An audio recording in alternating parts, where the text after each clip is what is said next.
kembali lagi di Fakta Unik. Semoga kita dalam keadaan sehat dan bahagia selalu. Raden Ajeng Kartini atau Era Kartini adalah pelopor kebangkitan perempuan pribumi Nusantara yang lahir pada 21 April 1879 silam.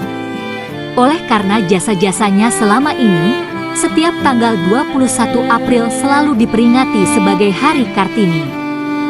Selama ini, Era Kartini dikenal sebagai tokoh yang memperjuangkan emansipasi wanita di Nusantara.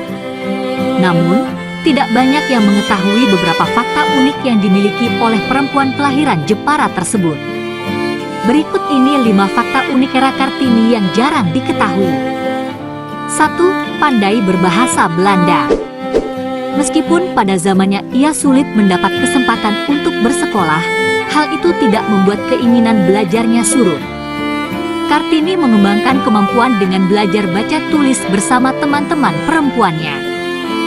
Oleh karena ia tekun dan ulet dalam membaca buku dan menulis surat, ia menjadi pandai berbahasa Belanda.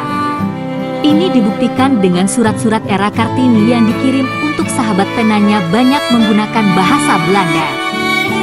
Sampai pada akhirnya, surat-surat Era Kartini dikumpulkan dan dibuat menjadi sebuah buku yang berjudul Habis Gelap Terbitlah Terang. 2. Menentang feodalisme. Era Kartini adalah perempuan keturunan bangsawan yang mendapatkan darah biru dari ayahnya, Raden Mas Adipati Aryo Sosroningrat yang merupakan Bupati Jepara pada saat itu. Ibu kandung Era Kartini bernama Ngasirah, yang dijadikan sebagai selir sebab berasal dari rakyat jelata. Kartini menilai perlakuan feodalisme Jawa pada saat itu tidak adil dan juga tidak masuk akal. Oleh sebab itu, ia meninggalkan kebiasaan feodalisme yang sudah dijalankan berpuluh-puluh tahun lamanya. Ia menilai bahwa sistem feodalisme memandang perempuan pribumi ada pada status sosial yang rendah. 3. Seorang vegetarian. Siapa sangka Era Kartini adalah seorang vegetarian?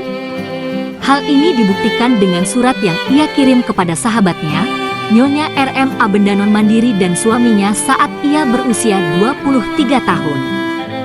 Berikut adalah sebagian kutipan surat yang ia tulis. Kami sekarang pantang makan daging. Sudah lama kami merencanakan itu, dan bahkan beberapa tahun saya hanya makan tanaman saja, tetapi tidak punya cukup keberanian susila untuk bertahan. Saya masih muda sekali, masih berusia 14-15 tahun. Kami menunjuk pada Kartini dan adik-adiknya. Vegetarisme itu doa tanpa kata kepada Yang Maha Tinggi. 4. Memiliki suami yang mendukung.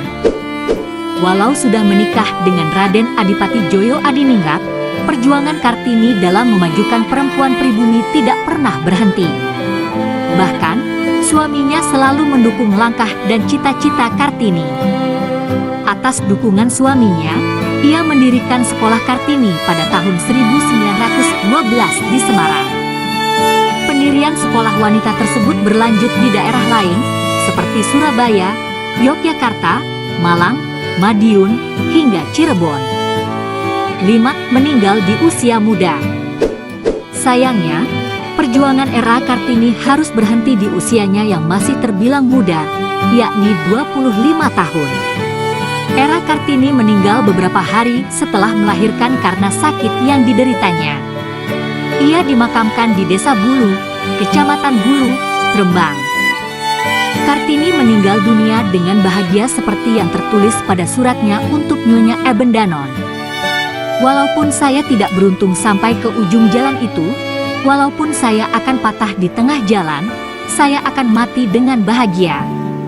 Jalan sudah terbuka dan saya telah turut merintis jalan yang menuju kebebasan dan kemerdekaan perempuan Bumi Putra. Sangat menginspirasi, bukan? Meskipun sudah tiada, ajaran dan perjuangan Kartini tentu sangat memberi pengaruh besar hingga detik ini pada seluruh perempuan di Indonesia. Selamat Hari Kartini untuk seluruh perempuan hebat di tanah air. Terima kasih sudah menonton.